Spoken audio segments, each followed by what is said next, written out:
Okay. So I'm in the room and introduce myself. I'm Jessica. I'm going to be your student nurse today, and I'm going to be changing your IV bags. Do you have any questions for me before we get started? No? Okay. All right. So can I first just scan your name and scan your bag, and can you tell me your name and your birthday? Okay, thank you. So do we have any allergies to iodine or shellfish? No? Okay. All right. So we're just going to go ahead and get started. So I'm going to use my scanner here to scan my bags. So I'm looking just for the name of the medication, making sure that it is the correct dose, checking the expiration date, checking that it's for the correct patient. So I'd scan that. I'm also going to be looking at the outside of the bag just to make sure the bag is in good condition, that there isn't any holes, and so forth. Okay, so, and I'm going to scan this bag as well. I would do the same thing. I would check the medication, the expiration date, the bag for holes, and make sure that they work okay. Scan them. And I would also scan the patient. All right.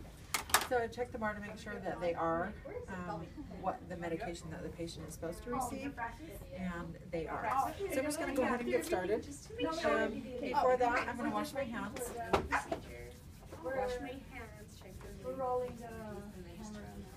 And then I'm going to dry as well. Okay, so we're just going to get started. Do you have any questions for me before we do? No? Okay.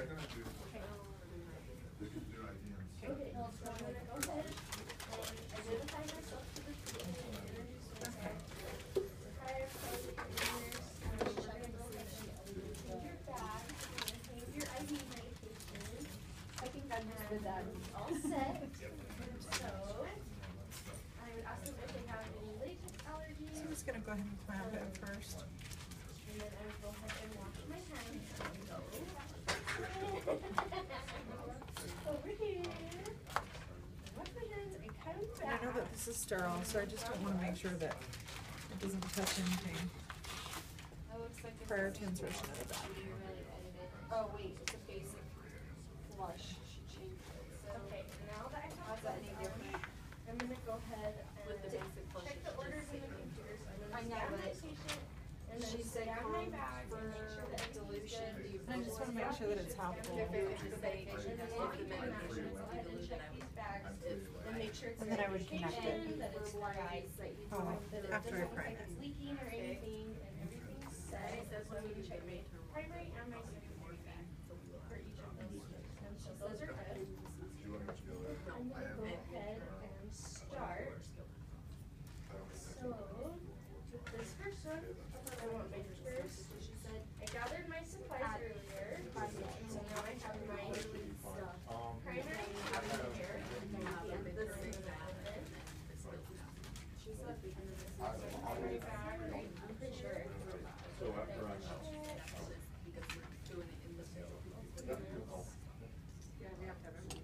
Sure, it's not tapered that. Okay, and then you usually have a cap on it. So I pop this cap off, not touching it right, and then you pop this cap off.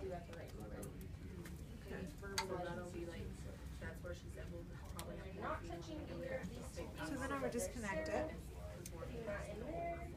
into the pump, but we don't have that, so we're just going to do taping it. Pop it, those. And then. So at that time I would open up my secondary line. Alright, so clamp and And for my primary one, I'm going to want to hang it lower than the secondary.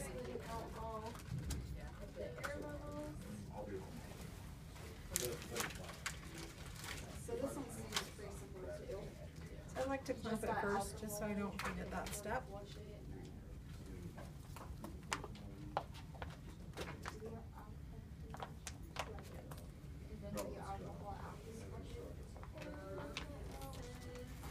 again, it is sterile. It should be sterile, so I don't want to touch anything with this prior to inserting it into the bag. You're gonna alcohol swab before, flush before with the saline and then you're gonna pass it. Pick those out. See you. Always, no. That in there. You know I hit an elk, right? Yeah, I remember seeing that thing on the side of the road. I'm going to be priming my tube. There was like this. I was like dragging with my car. Those are out in the corner. And then I did what it was. And then Good. So then with these, I want to make sure that I alcohol support site because it should be a sterile process. Connecting it to the next one.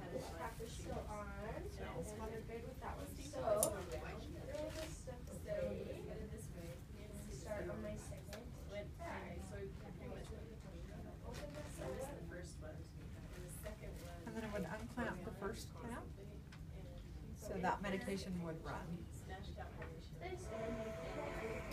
And then this would go to the patient's IV. And after it was connected, then I would just clean up my mess.